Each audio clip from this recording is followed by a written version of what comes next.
Mega power star Ram Charan, Shankar కాంబినేషన్లో దిల్ రాజు బ్యానర్లో ఎంతో ప్రతిష్టాత్మకంగా తెరకెక్కుతున్న సినిమా గేమ్ చేంజర్. 2025 జనవరి 10న సంక్రాంతి కానుకగా ఈ సినిమా గ్రాండ్ గా రిలీజ్ కాబోతోంది. ఇప్పటికే ప్రమోషన్స్ స్టార్ట్ చేశారు మేకర్స్.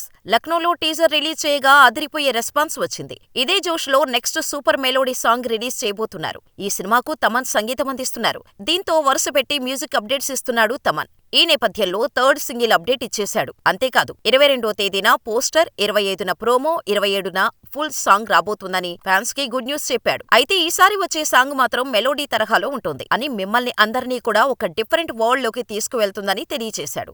అలాగే ఈ సాంగ్ మేకింగ్ కూడా చాలా కొత్తగా ఉంటుందని, శంకర్ సార్ దృశ్య రూపం అద్భుతంగా ఉంటుంది అని తెలిపాడు. అంతేకాదు ఈ సాంగ్ తన మైలేజ్ ని ఇంకా పెంచుతుందని రాసుకొచ్చాడు. దీంతో ఈ సాంగ్ ఎలా ఉంటుందనే ఎక్సైట్మెంట్ తో ఉన్నారు మెగా ఫ్యాన్స్. మామూలుగానే శంకర్ సాంగ్స్ ఓ రేంజ్ లో ఉంటాయి. ఇప్పటికే గేమ్ చేంజర్ సాంగ్స్ కోసం భారీ సెటప్ తో కోట్లకు కోట్లు ఖర్చు చేసినట్టుగా టాక్ ఉంది. దానికి తోడు తమన్ రోజురోజుకి పాటలపై నెక్స్ట్ లెవెల్ హైప్ ఎక్కిస్తున్నాడు. దీంతో గేమ్ చేంజర్ పాటలు సినిమాకి హైలైట్ గా నిలవబోతున్నాయనే చెప్పాలి. మరి తమన్ అంచనాలను అందుకునేలా సాంగ్స్ ఉంటాయేమో చూడాలి.